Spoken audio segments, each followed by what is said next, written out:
안녕하세요. 축구 카멜사입니다. 오늘은 무리뉴의 토트넘에 대해서 이야기해보려고 합니다. 토트넘은 18라운드 아스톤 빌라전을 대신하여 치룬 16라운드 풀럼과의 경기를 1대1 무승부로 기록했는데요. 25분에 득점을 하면서 경기를 끌고 가다가 74분에 실점을 하여 다시 한번 승점 3점이 1점이 되었습니다. 왜 토트넘은 이겼다고 생각하는 경기가 이렇게 끝날까요? 이유에 대해서 알아보겠습니다. 고고땡!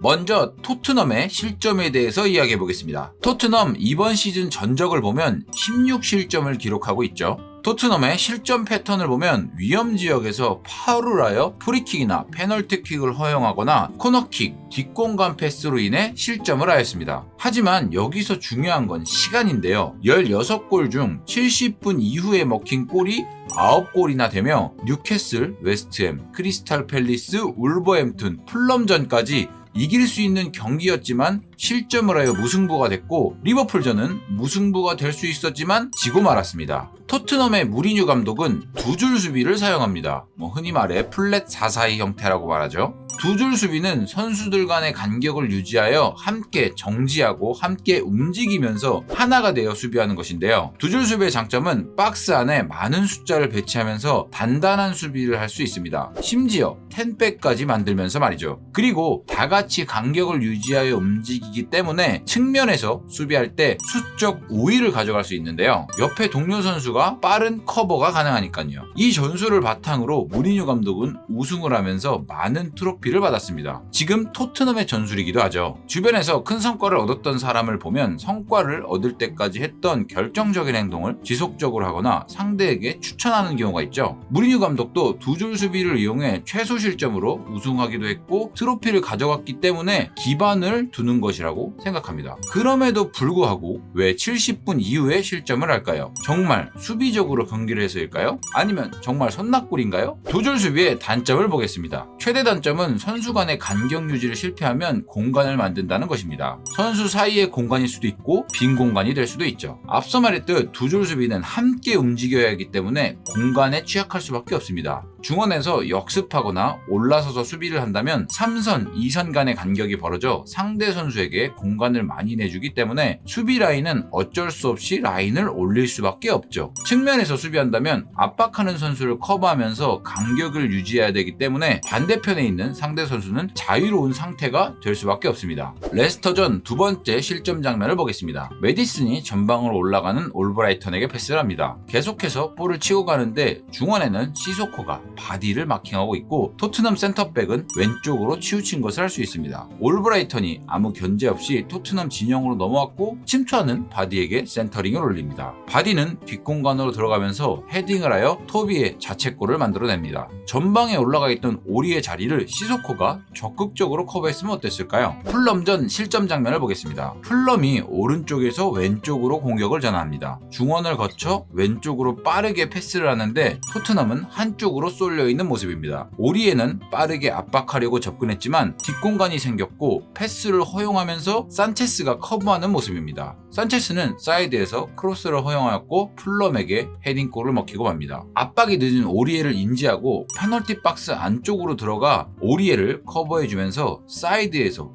2대2 상황이 아닌 3대2 상황이 됐으면 어땠을까요? 이런 취약한 공간을 해결하는 방법은 한 가지가 있습니다. 70분 이후 실점하는 이유의 정답이기도 한데요. 바로 체력입니다. 두 줄 수비는 90분 내내 선수 간의 간격을 유지해야 하기 때문에 강한 체력이 바탕이 되어야 합니다. 그리고 선수들이 체력이 급격하게 떨어지는 시기가 바로 70분 이후이기도 하죠. 체력이 떨어지면서 상대가 전환되는 볼을 따라가지 못하고 커버가 되지 못하면서 공간이 생겼고 원래 커버해야 될 선수가 커버하지 못하여 공간을 메우려고 다른 선수가 커버하다 보면 실점으로 이어지는 것이죠. 체력은 경기 중 집중력에도 문제를 줍니다. 토트넘은 70분 이후 상대 선수를 놓쳐 따라가지 못하여 파울을 내며 프리킥을 주거나 코너킥에서 실점을 하기도 하죠. 세트피스 상황에서 많은 실점을 하고 있습니다. 순간적으로 선수를 놓치는 것인데 집중력이 떨어지면서 상대 선수가 들어오는 것을 체크하지 못하거나 약속된 수비가 되어야 하는데 정신줄을 놓고 있다가 당하는 것입니다. 그리고 손낙골에 대해서도 이야기해보면 손흥민 선수가 교체되어 나가면서 상대가 라인을 올려 공격적으로 나올 수 있어 실점을 한다는 이야기는 틀린 것이 아니라고 생각합니다.